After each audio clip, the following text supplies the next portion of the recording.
ऐका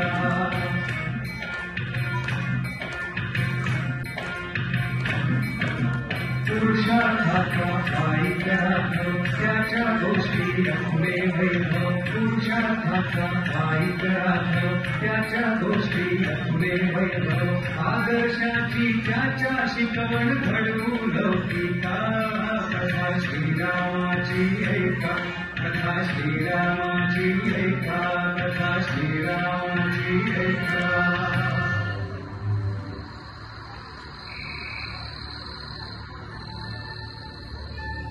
एकदा काय होतं, श्रावणबाळ आपल्या अंध आईवडिलांना घेऊन तीर्थयात्रेला निघाला होता. त्यांना तहान लागल्यामुळे एका नदीकाठी बसवून तो पाणी आणण्यासाठी नदीवर गेला. कमंडलू पाण्यात बुडून गेल्यावर भुरभुर असा आवाज केला. इकडे शिकारीसाठी दबा धरून बसलेल्या दशरथ राजाला वाटले की कुठेतरी प्राणी पाणी प्यायला आले, म्हणून त्याने बाण सोडले. आई गो आवाज आल्यामुळे राजा तिथे जवळ जाऊन बघतो. तिथे त्याला जखमी श्रावणबाळ दिसतो.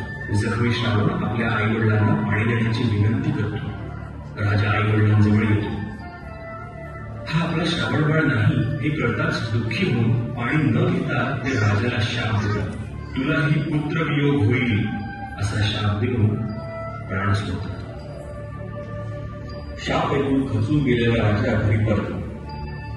आपले गुरु वशिष्ठ मुनी यांना त्याने सगळी हकीकत सांगितली. पण हा शाप खरा ठरला आणि तुला मुलगाच होणार. तुला हा पुत्र प्राप्तीचा वरच मिळाला आहे. पुत्र होण्यासाठी तू पुत्र कामेष्टी यज्ञ कर.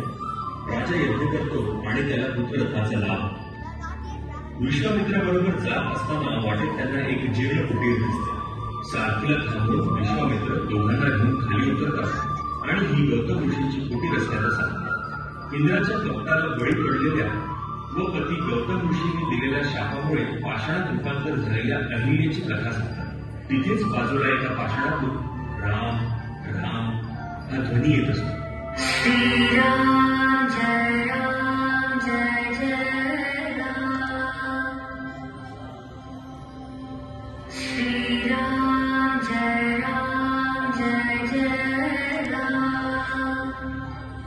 ऋषी म्हणतात, रामा ही अहिल्या तुझी किती वर्ष वाट पाहते. तू हिला गौतम ऋषीच्या शापातून मुक्त कर. राम आपल्या पदस्पर्शाने अहिल्याचा उद्धार करतात. दशरथ राजाचा दरबार भरला असताना तिथे विश्वामित्र येतात.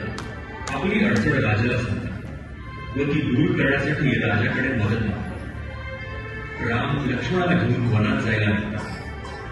तिथे वाटेत तारकासुराशी सामना होतो आणि त्या तारकासुराचा वध होतो. तसेच पुढे तिघही जनकपुरीला जातात. जनकराजाच्या दरबारात येऊन पोहोचतात. तिथे सीतेच्या स्वयंवराची तयारी चालू असते. जो कोणी शिवधनुष्याला बाण लावेल त्यालाच माझी सीता वरणाला घालेल. हे ऐकताच रावण पुढे येऊन शिवधनुष्य उचलण्याचा प्रयत्न करतो, पण असफल. विश्वामित्र रामाला धनुष्य उचलण्याची आज्ञा करतात. श्रीराम उठतात आणि धनुष्यासमोर येऊन आधी धनुष्याला प्रणाम करतात. नंतर ते धनुष्य सहज उचलतात.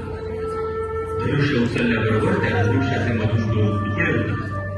अशा प्रकारे सीता स्वयं असते. मेरा हृदय तुम ओ श्वास तुम ही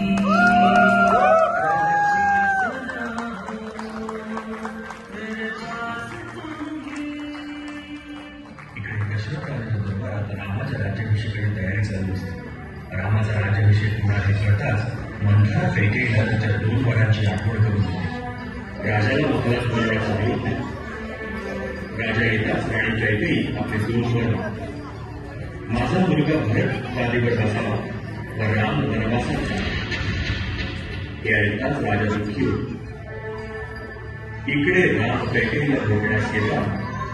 कैकेयी त्याच्या पित्याने दिलेल्या 2 वरांबद्दल त्याला सगळं काही सांगतो. आज्ञेचे पालन करून राम, लक्ष्मण आणि सीता हे वनवासात जायला निघतात.